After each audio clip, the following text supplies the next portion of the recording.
Hey everybody, this is Chris at Zenark Reptiles. Thank you for joining me once again. If you guys are new here, consider subscribing and hitting that notification bell. What that notification bell does for you, it keeps you in the loop of all my upcoming videos. I do release videos every Tuesday, Thursday, and Saturday. And so what that notification will do, it'll pop up on your phone or your computer and say, hey, I got a video out, so you can check it out. Also, what I ask, if you guys are getting anything from these videos, please hit that like button. It really helps me out with YouTube and helps my future endeavors. Anyways, guys, I get all kinds of questions on how to make money breeding ball pythons. A lot of people are new to this, or they've been doing it for a little while.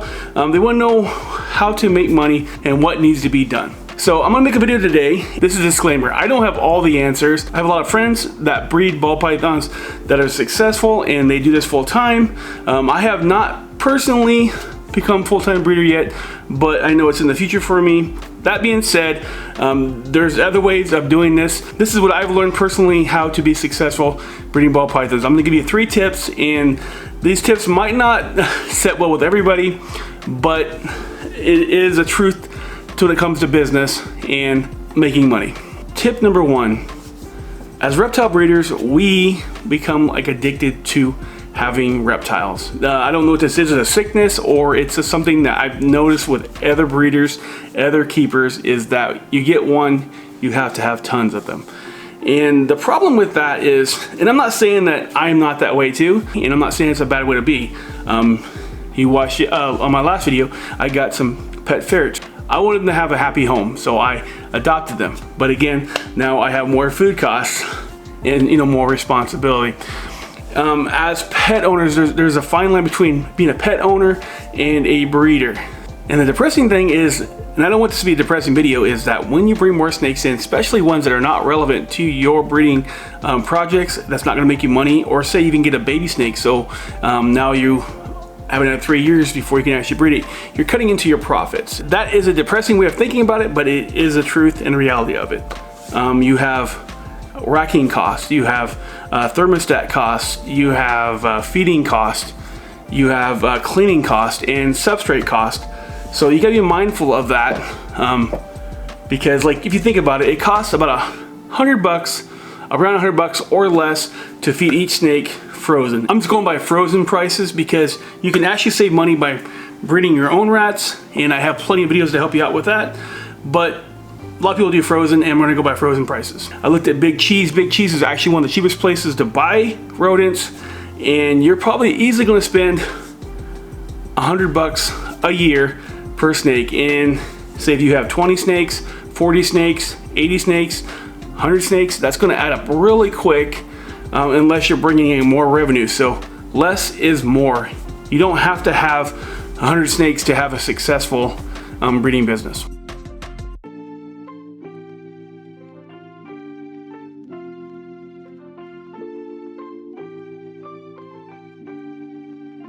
Number 2, the tip I'm going to tell you is in the same vein, is that when you're buying snakes, only buy snakes that are relevant to your breeding project.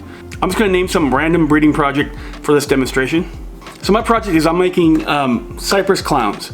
So when I go to these shows, or say I'm looking online on Morph Market, I need to find snakes that have clown cypress. Or say like I found me a killer clown. Killer clown works really well because it's going to be a clown with super pastel. Super pastel is great for what I'm doing because I like to have pastel in everything I'm doing. So I picked up this killer clown that works great for my project. So I moved on to the next booth, the next table, and I see this scaleless head bamboo that looks amazing. I was like, oh my God, this is awesome. I need to have this. The first thing in your head should be wrong, and you need to move on. Even though it would look great in your collection, and even though I would like to show it off to my friends, this does not bode well with what you're planning on doing. It's easy to get distracted and start bringing more into your collection. And so what happens is you're wasting more of your money, more of your upkeep.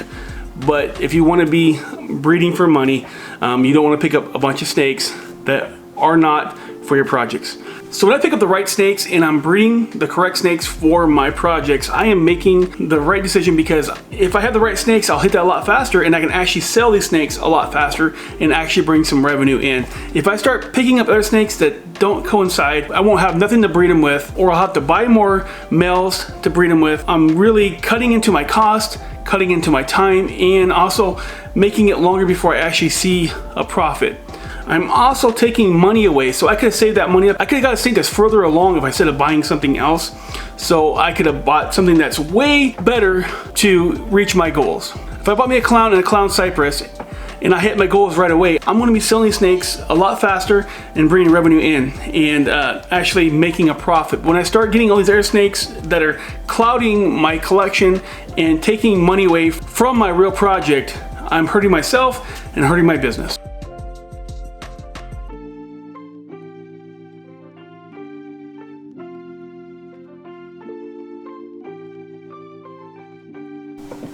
The third tip I can tell you is, are you breeding for business or hobby? These all kind of line up in the same vein, but if you're breeding for business, you're gonna have to think of it as a business. And if you're breeding for a hobby's totally different. Get all the snakes you want. As long as you have the money to maintain them and to feed them and cage them, get all the snakes you want. But if you are for business, you have to have a different mindset and think differently. But this is the fine line between being a hobbyist and making money. And this is one of the toughest things for me. I get attached to certain snakes and I don't want to get rid of them. So this girl right here, I love her. She's mine and she's one of my pets. And see, this is what I'm talking about. She really isn't part of my breeding project anymore. I mean, I do breed her. I do keep normals around for proving out weird snakes that I have. So like if I find something that I'm not sure if it's a new morph or something different, you keep normals around because it's good for breeding them back for that.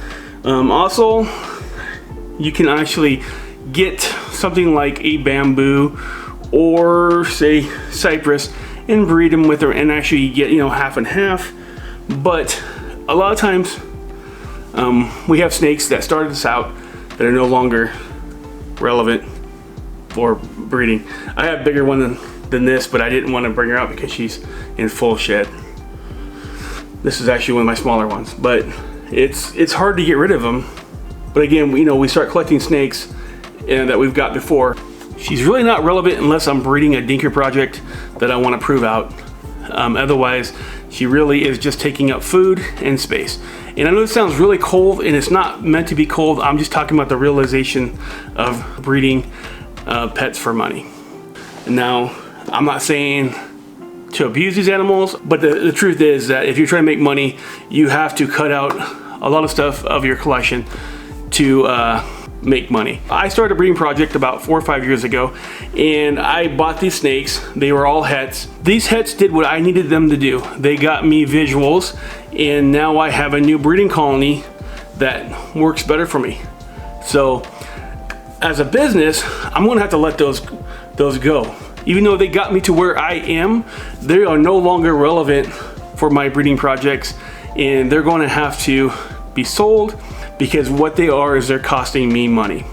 They're costing food, upkeep, you know, rack space, time, and substrate, all the above. It's kind of hard as a business that you have to be willing to let these guys go.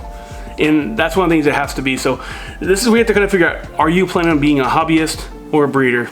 And this is the biggest problem for most reptile keepers. Now, what I'm saying, guys, is that I'm not telling you to, you know, be this way, to think this way, but this is just some of the harsh realities. If you want to make money breeding ball pythons, you have to treat them like a business. Or if you treat them like a hobby, they're always going to be a hobby. And there is a place in the middle that will work for some people, but this is personally how the circle of friends that I talk to all the time, my little reptile bubble, how they became full-time ball python breeders, is that they had to think with this mentality. And I'm not saying this mentality is going to work for you, and I'm not saying this is set in stone, but if you think about it this way, if you are a boss and you have employees. Say that you have a business and it's getting more successful. Say you own a fast food restaurant. Well, now you're serving 20,000 people or 40,000 people, and you have an employee that can no longer keep up and it's no longer relevant. Either you're gonna have to have that person retire, or you're gonna have to let him go and find someone else that can actually meet the demands. So I hate to say this, but you have to retire this employee, which is your snake, and get one that's actually gonna be more relevant to what you're doing now. And it does sound kind of cold, but it's really not, because a snake is not like a dog. The snake's gonna have the same feeling as long as its needs are met here or at another person's house. Now, I've had a dog for 10 years and I decided to get rid of it. Just say I didn't want it no more, and I gave it to somebody else. That is gonna be devastating for that dog. It's gonna ruin its life, what's left of it. Also, it would probably die of loneliness, where a snake is not quite the same. They're not attached to you like other animals can be.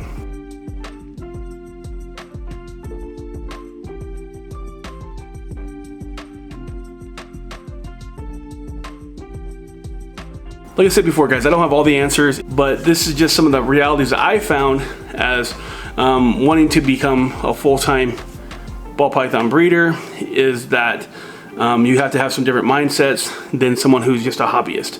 And the truth be told, there is nothing wrong with being either. It's just that when you're wanting to make money, you're gonna have to treat it like their money and treat it like it's a business. And you'll have to remove the snakes that are no longer making you money or no longer relevant, and also only bring in snakes that are actually going to make you money. Anyways, guys, I hope that helps out. I hope that answers that questions that people have been asking me. Anyways, guys, if you check out some of my other videos right here, also hit that subscribe button. It does help me out. Anyways, guys, I love you. Take care. Be safe. Be positive, and I'll see you next time.